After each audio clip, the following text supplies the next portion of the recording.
What's going on, everyone? Lauren Sisler here with AL.com. I got my man Cole Kublik, our SEC insider today. He is on Jocks Radio, WJOX, three-man front, as well as the SEC Network. And we are going to slide up into his Twitter feed because he's got some people coming at him, because he had a little bit of a hot take about Tua Tagovailoa versus Joe Burrow. Hold on.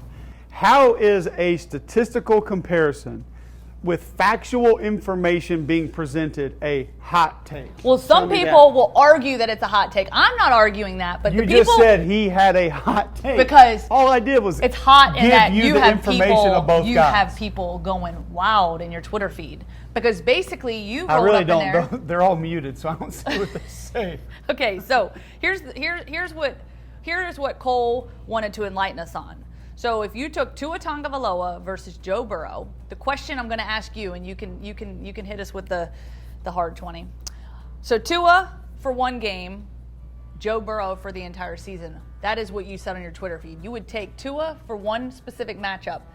I actually said that on WNSP in Mobile this morning, and Mark Heim decided to write a story about it. So that's how that happened. So he's setting the record straight. On Twitter, I just presented the statistics of both guys, and they're literally first, second, or third in the majority of offensive statistical passing categories right now. And that's intriguing to me for a couple of reasons. Number one, right now, Tua is the standard of college quarterbacks. Mm-hmm. Tua's done it at a different level longer than anybody else, including Trevor Lawrence. Trevor Lawrence was great last year. He was even better in the national championship game. Tua wasn't. But some people can point to the national title game last year or the SEC championship game. But you go back to last year's regular season, Tua was as good as any quarterback we had seen in history through 10 games. And then go back to the national championship game in the second half of the year before. He was phenomenal in that game. So Tua has sort of been the standard of college football quarterbacking for a little over a year and a half. So if you're going to compare someone in what they're doing, I think it has to be compared to Tua. So to see how close his numbers were to Joe Burrow's numbers, a guy who wasn't even given these opportunities a season ago.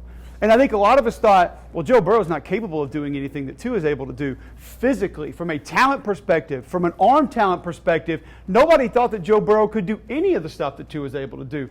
Well, maybe he wasn't given the opportunities to do the things that Tua was given the opportunities to do last season, and this season he is. That's why I thought it was intriguing, because now Joe Burrow leads the nation in passing yards. Joe Burrow leads the nation in completion percentage. And he's top 5 in almost every passing category that there is. They're both tied for second in passing touchdowns. They have both been lights out. They have both been unbelievable. And I think when you take the standard, which is Tua, and then put Joe Burrow's numbers up against him, a guy who was above average last year, it's very interesting to see that offense at LSU could change that much in 1 year. And I don't think the quarterback's changed as much as the offense has changed and allowed Joe Burrow to now have these opportunities that Tua still has, and he's putting up stupid numbers again.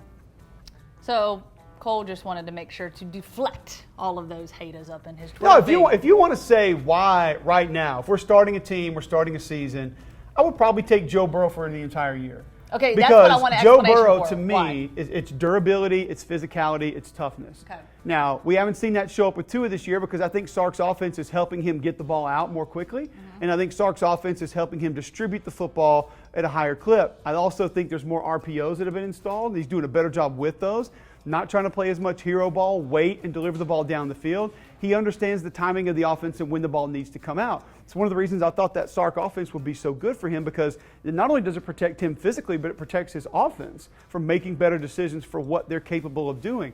With Joe Burrow, Joe Burrow was essentially LSU's short yardage back last year. They got on the goal line, they ran quarterback counter, they ran quarterback power, quarterback lead, inside zone, and Joe Burrow was the guy carrying the football. So from a durability standpoint, I have more confidence in Joe Burrow. From a toughness perspective, I probably lean Joe Burrow. Overall talent, it's Tua, absolutely. So what game are you taking Tua in? If you're going to put them up, are we talking Alabama versus LSU, or are you just saying in general the one specific game that you would take Tua in? Probably take Burrow against Auburn. Probably take Tua against everybody else. Okay. Well, there you go, folks. So Cole Kublik, not a hot take, I guess. Oh, the comments on this one are going to be phenomenal.